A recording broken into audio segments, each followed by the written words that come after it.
Now, this is the placard that I was talking about. The Communist Morning Star does placards.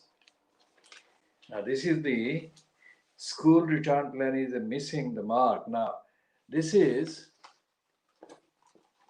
the maximum that the Communist Morning Star does by way of journalism, engaging with the community.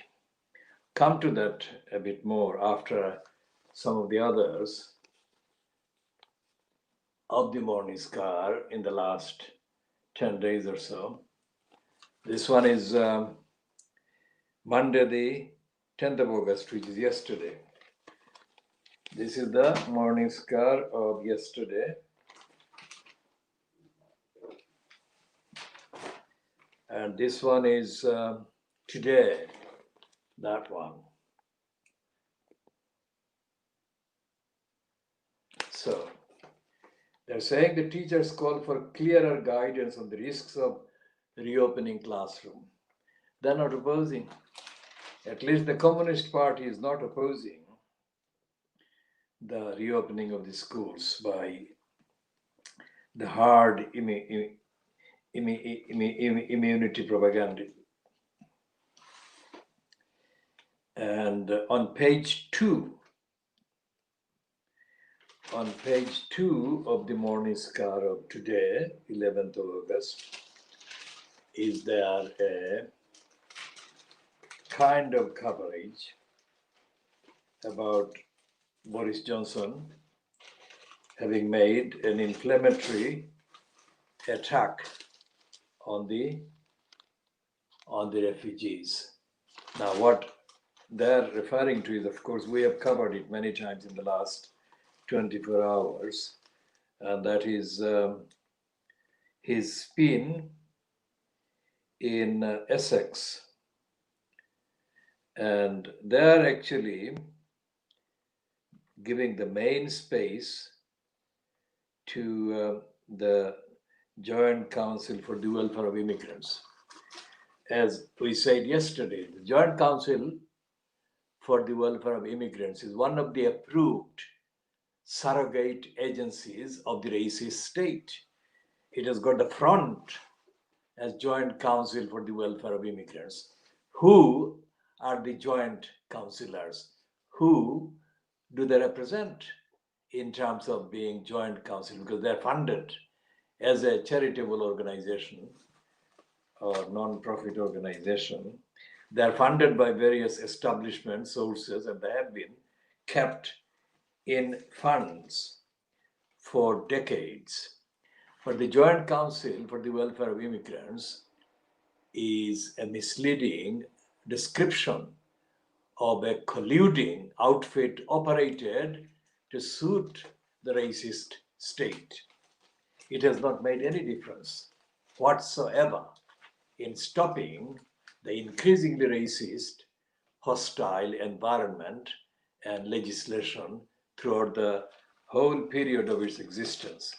It is a joint council of the joint sponsors of the state and the joint colluders of the state. So that is where the so-called communist parties, communism gets exposed as sham. Not that communism in the way that the Trevor Kavanagh of Rupert Murdoch's Employment of the Sun describes communism as being a violent, most violent form of politics.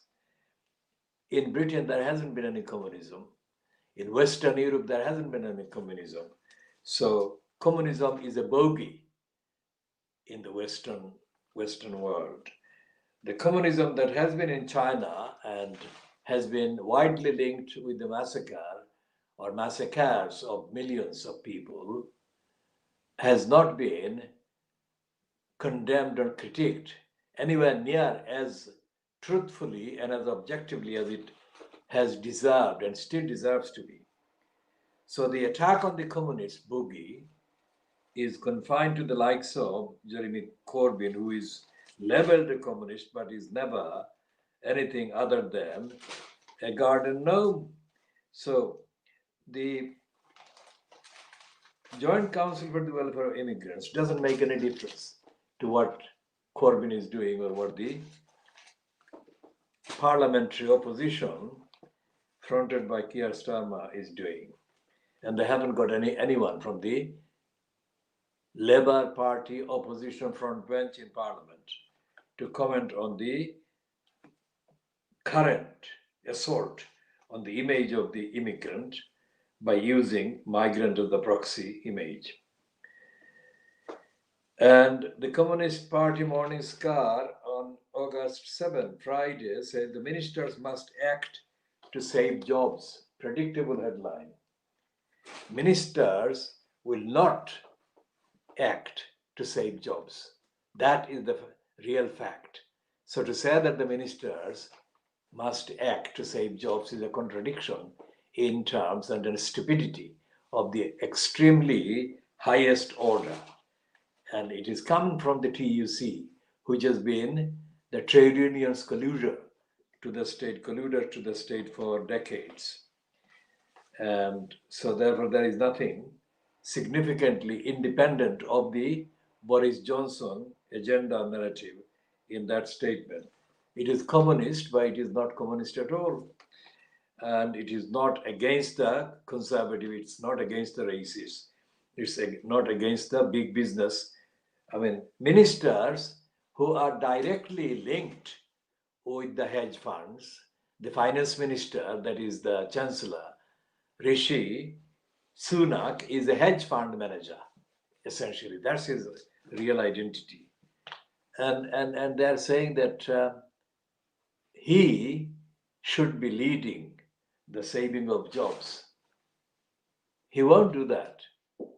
And any pleading from the TUC would only confirm that the TUC is in a weak position morally, a weak position politically, which it should not be, but it is, because its ideological leadership is weak and not socialist and not democratic, not for the accountability of the corrupt, oppressive, big business-led, warmongering, racist regime fronted by Boris Johnson. Now, the second one, this is the morning scar of Saturday, Sunday, the 8th and 9th of August, which is again, I mean, this is a typical refrain, give us more money, that the Tories use against them. They never run any headline saying there is no accountability. There is no explanation ever by the Communist Morning Star about why so many BAME people died at the height of the British pandemic, at the height so far. It may return, and there may be a worse situation, but that is what has been acknowledged after the mass murders of these people in their thousands. The CPGB Morning Star never says why the carers, those who were engaged, not the ones that were disengaged, but carers that were engaged, both in the care homes and also in the NHS facilities or hospitals, why did they let so many Asians and African people infected with or being under treatment, so-called treatment for coronavirus? Why did they let them die in that number? And what they're hiding is that in the trade unions, in the NHS, in the care profession, so-called, there is extreme, deadly, lethal hostility among the care workers to their patients. And it is the biggest secret they are actually denying. That is the biggest open secret they're denying. So that's what they will never say. They're saying that give them more money, clap for them on Thursdays as they did for 2 months, but they never say what their role was in killing or in the mass deaths of the thousands of people. And we are going to go back to the issue of the role of the Kent County Council in the continuing hatred agenda that Boris Johnson is running against the migrants. And no amount of TUC or Joint Council for Welfare of Immigrants platitude will stop Boris Johnson. And as obviously, Keir Starmer is silent and the shadow Home Secretary is silent, and the actual Home Secretary, Priti Patel, is at war against migrants with direct active collusion of the Kent County Council, as their Conservative leader, Gough, has repeatedly pointed out for the last few months. So the headlines by the BBC and the Sky News and the print press against the migrants currently in the last few days, they have been in preparation for the last few months. And the Labour Party has not bothered to notice that. And so therefore there is nothing from the Labour Party. And as I said, anything that Joint Council for the Welfare of Immigrants issues is anticipated, expected. They are the paid in-house mental slaves. They are not there to actually challenge, far less to oppose, far less to prosecute the lawbreakers. The lawbreakers in the sense that there are human rights laws supposedly in place which are being brazenly violated and shown contempt to by the behavior of Boris Johnson and Priti Patel and Kent County Council. Kent County Council is the proxy agency in this racist propaganda against immigration and immigrants, has been using tactful language, not tactful enough to conceal their purpose from our investigation. They've been saying that for months, they've been saying that they're being overwhelmed by too many children, unaccompanied children, being put in their care or in Kent Council's jurisdiction to look after the migrant children. And they said that if enough or more resources were not made available, then they would be unable to look after these children. And that would be unfortunate, they say. This is the diplomatic language of the calm, deadly executioner of the victims. It would be unfortunate. They did not say that the government was to blame for creating the condition in the originating states or countries or regions and locations for people to be migrant at all. And nobody is saying that. None of the British commentators are saying that. None of the reporters are saying that, except a token one who is actually diluting the impact of whatever he is saying about the origins, because he's saying about the kind of British needing to be kind and compassionate, and in their self-interest, they should be making other routes available for migrants to enter Britain. And they're saying that the current hostility and propaganda from Kent to demonize the victims of these risky crossings of channel is actually done to help the victims, to save them from drowning, dying by drowning. And they're saying that the main perpetrators are the gangs that run the crossing of the migrants business. Now that is absolutely factually accurate, but it's only 5% of the problem.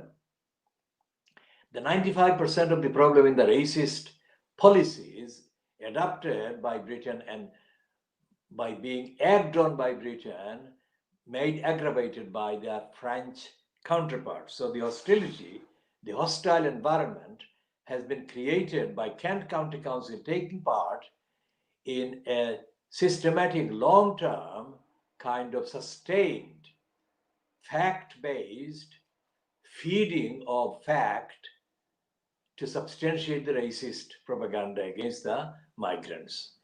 So the Kent County Council's PR person who spoke to me on Monday said that they needed to see the source.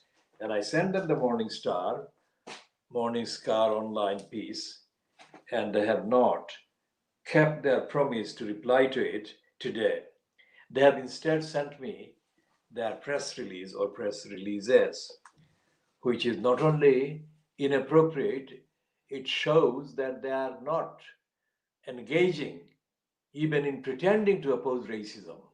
They are quite happy, quite blasé and brazenly repeating to me their press release, which is what I said, is essentially part of the foundation of fact that is being used, misused, abused, exploited by Boris Johnson and his propaganda, and Priti Patel and her propaganda against the migrants. So if the Kent County Council is seen to be lying brazenly, as it is now seen to be doing in their communication to me today, then it follows that the Kent County Council is breaking the law, several laws.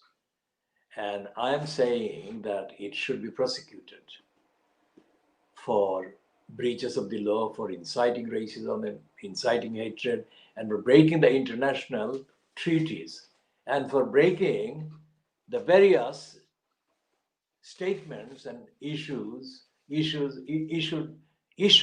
statements and guidelines issued by the United Nations agencies this week and before.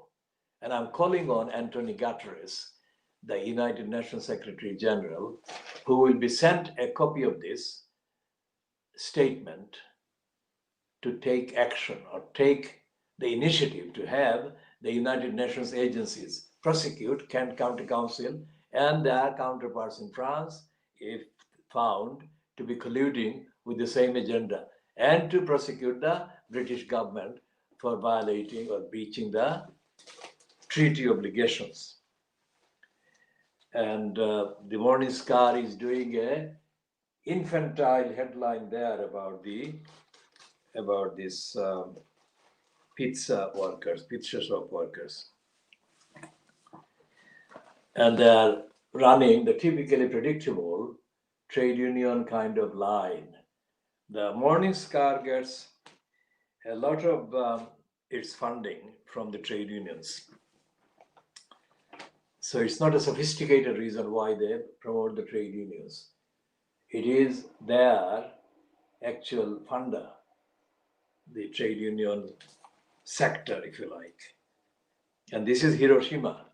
Now they say they should not be used again, but throughout the whole year, except the day of the anniversary, they don't say anything about why nuclear weapons are being upgraded by Russia, by America, and by other countries. They don't say it. And there is no actual examination of the evidence of the correlation between the nuclear thing and the destruction of the planet itself, not only living beings, but the planet itself. And there is another kind of front page plug for Corbyn against the nuclear. That's the 4th of August, Tuesday. And the other one, Morning Star, is the 6th of August, Thursday. That's the Hiroshima anniversary. And this is the one that, again, talks about the NHS worker. That's the one last week, July 29th. NHS workers told, we don't need you now. So that's the NHS workers, we don't need you now. There is no headline ever on the Morning Star where they say that the workers, in relation to the victims of the neglect and negligence, are to blame for anything.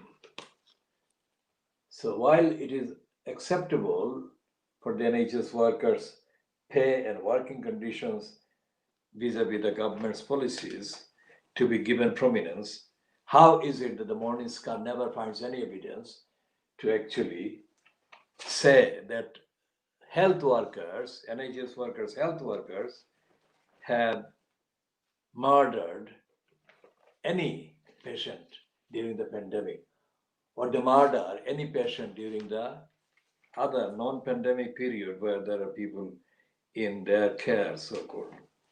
This is the Morning Star of Saturday and Sunday, the 1st and 2nd of August. They are doing the centenary of the Communist Party's 100 years centenary. And the centenary issue, let's see what they're saying.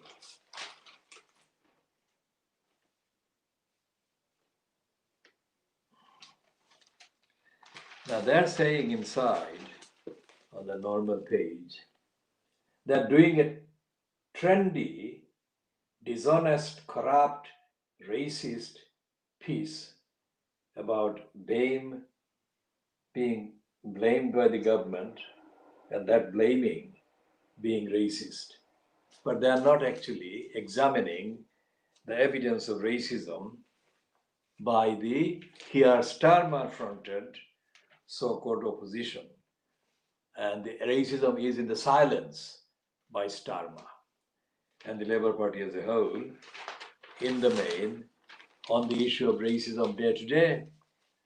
BAME people, so-called, could only be murdered during the pandemic in that way, in those numbers, if there was an acceptance of racist negligence or racist motivated negligence and lack of care and engagement throughout the rest of the year. And that is what needs to be addressed. And it is not addressed. And the same case with the propaganda proxy role being played by Kent County Council against the migrants this week. Throughout the whole year, there is no action against local councils failing people, neglecting people. And that is one brazen, racist example of neglecting entire groups of people who are already fleeing famine, hunger, dislocation, war in their own countries. So this placard newspaper is absolutely empty of content. It is published from a location in Tower Hamlets. As I have said, the location is actually in London E3 2NS.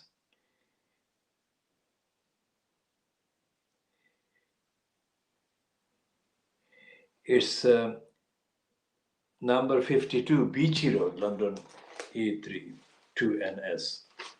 It's in E3, and yet there is no coverage of the cover-ups of the failures of the Tower Hamlets Council in relation to E3, the building collapses, the death of June Harvey and Miss Bow, and of the 5-year-old child in the nearby Marlin Park. And again, they are doing a disproportionately too many BAME headlines in the Morning Star, which most of the year ignores the experience and the say of what the African and Asian people have to say. But this time it is sensitive in terms of the emotion it creates because it's a pandemic and thousands of people have been killed. So it's using the BAME as the headline to show that it cares. It doesn't.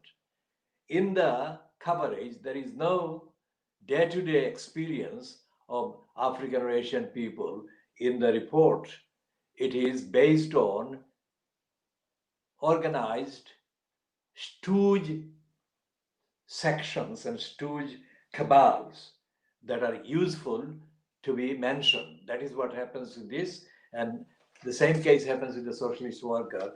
The next one that carries the placards among the left in Britain, compare in terms of numbers.